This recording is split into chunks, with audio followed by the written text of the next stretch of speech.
14.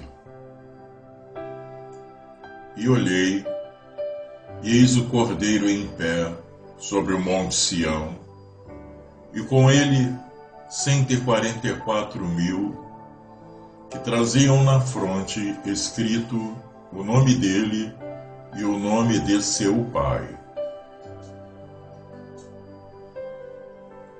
E ouvi uma voz do céu, como voz de muitas águas, e como a voz de um grande trovão, e a voz que ouvi era como de arpistas que tocavam as suas harpas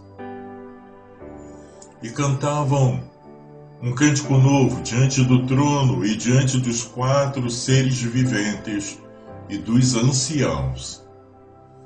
E ninguém podia aprender aquele cântico, senão os 144.000, aqueles que foram comprados da terra. Estes são os que não se contaminaram com mulheres, porque são virgens. Estes são os que seguem o Cordeiro para onde quer que vá. Estes foram comprados dentre os homens para serem as primícias para Deus e para o Cordeiro.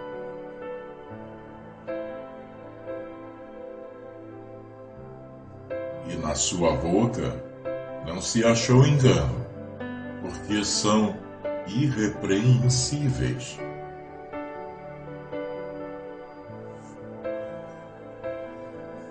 E vi outro anjo voando pelo meio do céu, e tinha um evangelho eterno para proclamar aos que habitam sobre a terra e a toda a nação, e tribo, e língua, e povo, dizendo com grande voz: temei a Deus e dai-lhe glória, porque é chegada a hora do seu juízo.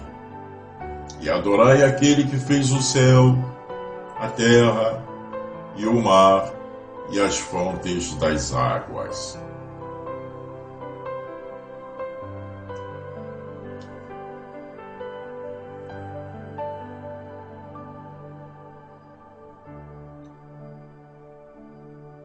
Um segundo anjo o seguiu, dizendo: Caiu a grande Babilônia, e a todas as nações deu a beber do vinho da ira da sua prostituição.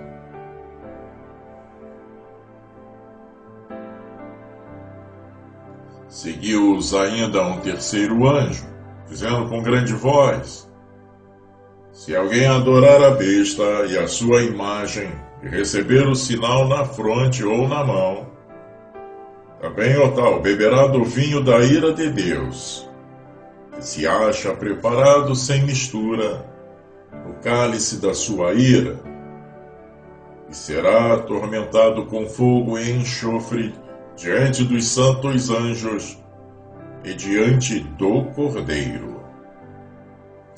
A fumaça do seu tormento sobe para todo o sempre, e não tem repouso, nem de dia, nem de noite, os que adoram a besta e a sua imagem, nem aquele que recebe o sinal do seu nome. Aqui está a perseverança dos santos, daqueles que guardam os mandamentos de Deus e a fé em Jesus.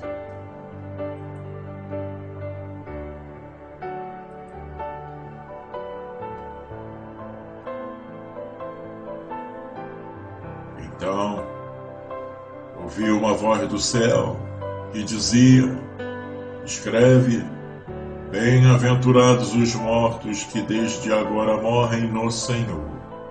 Sim, diz o Espírito, para que descansem dos seus trabalhos, pois as suas obras os acompanham. E olhei, e eis uma nuvem branca, e assentado sobre a nuvem, um semelhante a filho de homem, que tinha sobre a cabeça uma coroa de ouro, e na mão uma foice afiada.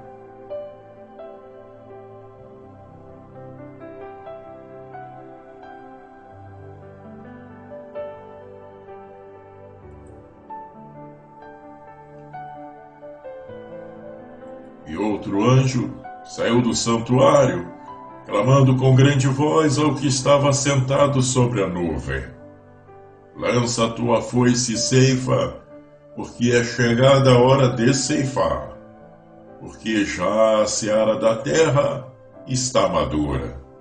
Então aquele que estava sentado sobre a nuvem meteu a sua foice à terra, e a terra foi ceifada.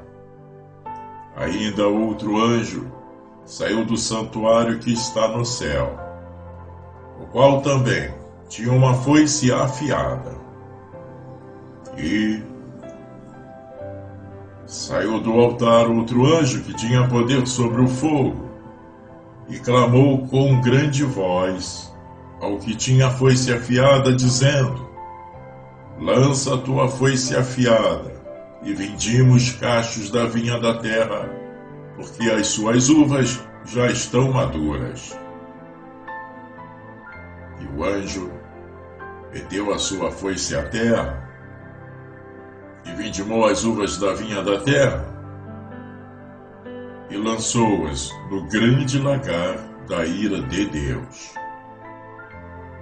E o lagar foi pisado fora da cidade, e saiu o sangue do lagar até os freios dos cavalos, pelo espaço de 1.600 estádios.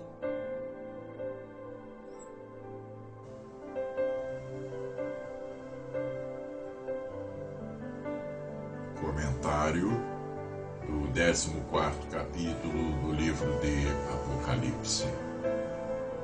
Após um relato das grandes provações e sofrimentos que os servos de Deus haviam sofrido, temos agora uma cena mais agradável se abrindo, e o dia começa agora a amanhecer, e aqui nós vemos primeiro o Senhor Jesus à cabeça de seus fiéis seguidores, dos versos 1 a 5. 3 anjos enviados sucessivamente para proclamar a queda de Babilônia e as coisas antecedentes e consequentes a um evento tão grande, dos versos 6 a 13, e 3, a visão da colheita, dos versos 14 a 20. O Cordeiro e seus servos. Aqui temos uma das vistas mais agradáveis que podem ser vistas neste mundo. O Senhor Jesus Cristo à frente de seus fiéis seguidores e assistentes. Aqui observe como Cristo aparece como um cordeiro em pé no Monte Sião. O Monte Sião é a igreja do Evangelho. Cristo está com sua igreja e no meio dela em todos os seus problemas, e portanto ela não é consumida. É a presença dele que garante a perseverança dela. Ele aparece como um cordeiro, um verdadeiro cordeiro, o Cordeiro de Deus. Um cordeiro falsificado é mencionado como surgindo da terra no capítulo anterior, que era realmente um dragão. Aqui, Cristo aparece como o verdadeiro Cordeiro Pascal, para mostrar que seu governo mediador é fruto dos seus sofrimentos e a causa da segurança e fidelidade do seu povo. Aqui nós vemos como seu povo aparece, com muita honra. Quanto aos números, são muitos, todos os que estão selados. Nenhum deles se perdeu em todas as tribulações pelas quais passaram. Isto não significa que nenhum será morto fisicamente, mas que nenhum se desviará definitivamente de Deus. Seu distintivo. Eles tinham o nome de Deus escrito na testa.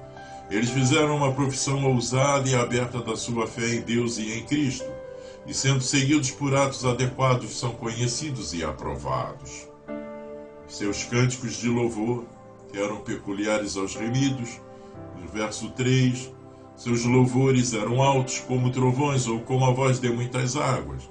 Eles eram melodiosos como os arpistas, eles eram celestiais diante do trono de Deus. O cântico era novo. A adequado à nova aliança e àquela nova e graciosa dispensação da providência sob a qual estavam agora, e a música deles era um segredo para os outros, e estranhos não se intrometiam na alegria. Outros poderiam repetir as palavras da música, mas eram estranhos ao verdadeiro sentido e espírito dela. Seu caráter e descrição. Eles são descritos por sua castidade e pureza. São virgens. Eles não haviam se contaminado com adultério corporal ou espiritual. Eles se mantiveram limpos das abominações da geração anticristã. Por sua lealdade e firme adesão a Cristo, eles seguem o Cordeiro aonde quer que ele vá. Eles seguem a conduta de sua palavra, espírito e providência, deixando a ele levá-los a quais deveres e dificuldades ele desejar. Por sua designação anterior e esta honra, estes foram resgatados dentre os homens, sendo as primícias para Deus e para o Cordeiro.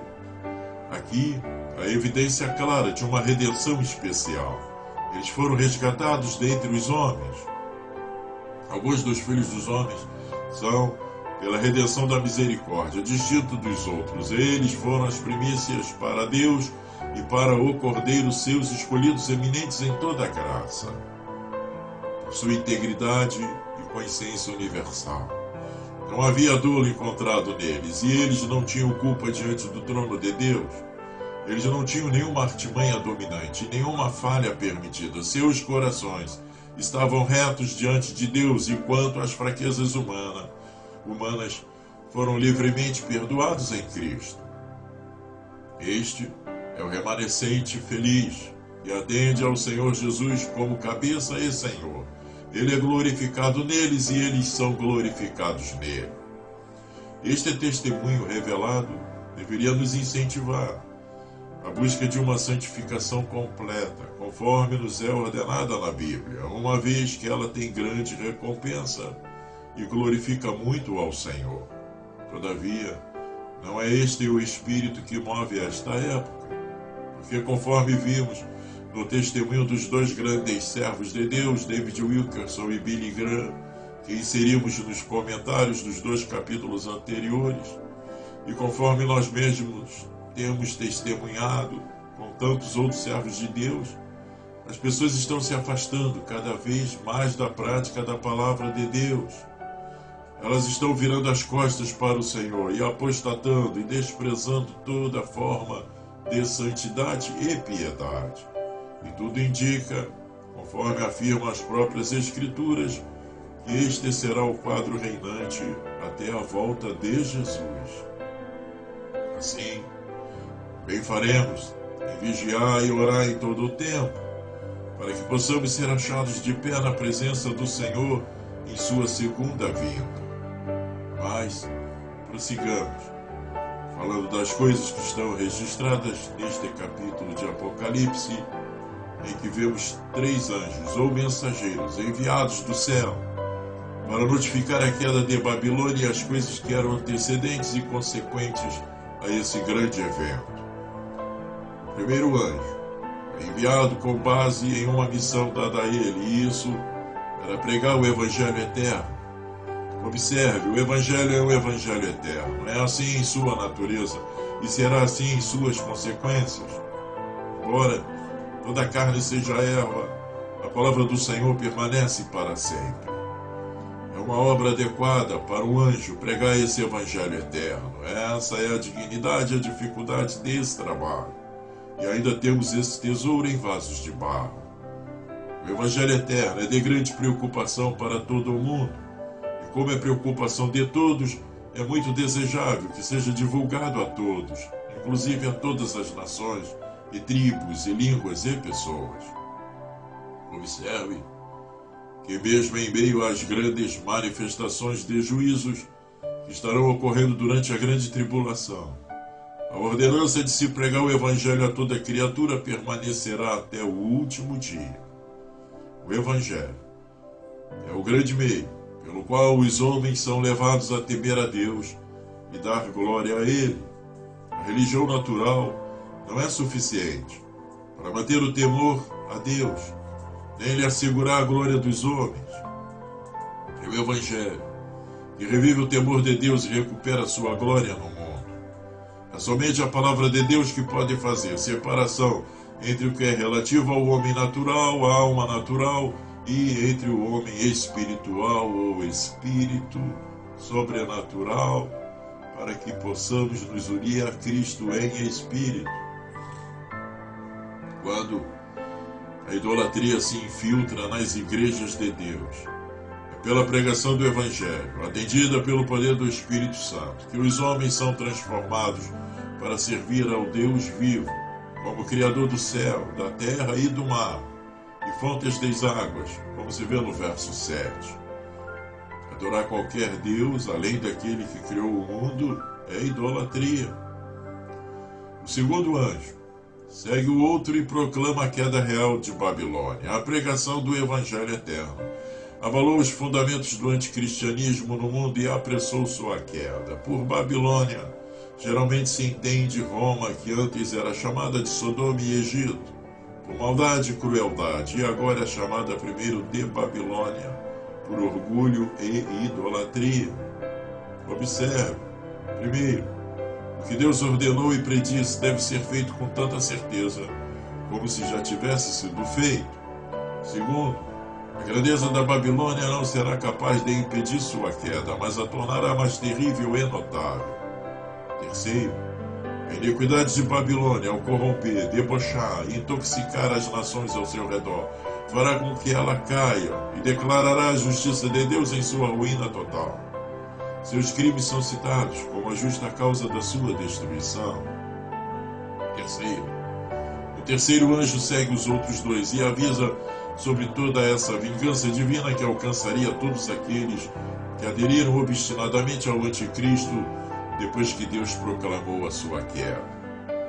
Se depois disto, esta ameaça denunciada contra a Babilônia em parte já executada, qualquer um deve persistir em sua idolatria, professando sujeição à besta e promovendo sua causa, eles devem esperar, beber profundamente do vento da ira de Deus.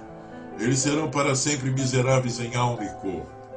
Jesus Cristo infligirá este castigo sobre eles, e os santos anjos o contemplarão e o aprovarão. A idolatria é um pecado condenável em sua própria natureza e será fatal para aqueles que persistem nela. Após um aviso justo, dado pela palavra da providência, aqueles que se recusam a sair da Babilônia, quando assim chamados e decidem participar dos seus pecados, devem receber suas pragas, e a culpa e a ruína de tais idólatras incorrigíveis servirão para demonstrar a excelência da paciência e obediência dos santos.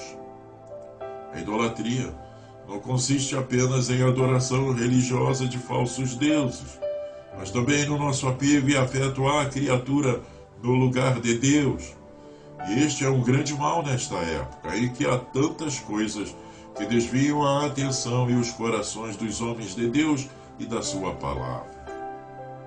Mas os fiéis serão recompensados com salvação e glória, quando a traição e a rebelião de outras pessoas serão punidas com a destruição eterna. Então será dito para a honra dos fiéis: aqui está a paciência dos santos. Você já viu a paciência deles sendo exercida e agora você a vê recompensada. Estes juízos são revelados e foram antecipados para o nosso conhecimento da parte de Deus pelo apóstolo João há cerca de 2000 anos, e isto para que ninguém se iluda, pensando que a grande pompa e poder, que cresce mais e mais no mundo e sobretudo nestes nossos dias, possa parecer imbatível em face do número tão pequeno e frágil dos que permanecem fiéis a Deus neste mundo pós-moderno, amante de uma cultura claramente anticristã. Deus humilhará os poderosos e reduzirá a pó aquilo em que se gloriam, e somente Jesus será glorificado e engrandecido neste dia que tão rapidamente se aproxima de nós. A colheita. Nosso Senhor disse em seu ministério terreno que a separação do joio do trigo seria feita pelos anjos somente no tempo do fim. O trigo seria colhido para o seu celeiro e o joio seria destinado ao fogo eterno. Haverá então, na ocasião, uma dupla colheita, pois o tempo da ceifa é chegado, quando Deus vindimira a sua lavoura. É importante observar que o toque da sétima trombeta foi dado no capítulo anterior, e o apóstolo Paulo nos informa que ao toque desta última trombeta se seguiria o arrebatamento da igreja. E o que será o arrebatamento, senão a colheita do trigo feita por Deus no tempo do fim? Por isso é dito em Apocalipse que os que morreram no Senhor eram bem-aventurados, porque era chegada a hora de receberem o grande galardão prometido nas bodas do Cordeiro juntamente com ele no céu. Mas aqueles que amadureceram na iniquidade e que não se arrependeram do pecado, tendo chegado à medida que já não mais poderia ser suportada pela longanimidade de Deus, foram sujeitados a uma terrível colheita, efetuada pela foice e pelo pisar do lagar, sob a grande ira de Deus.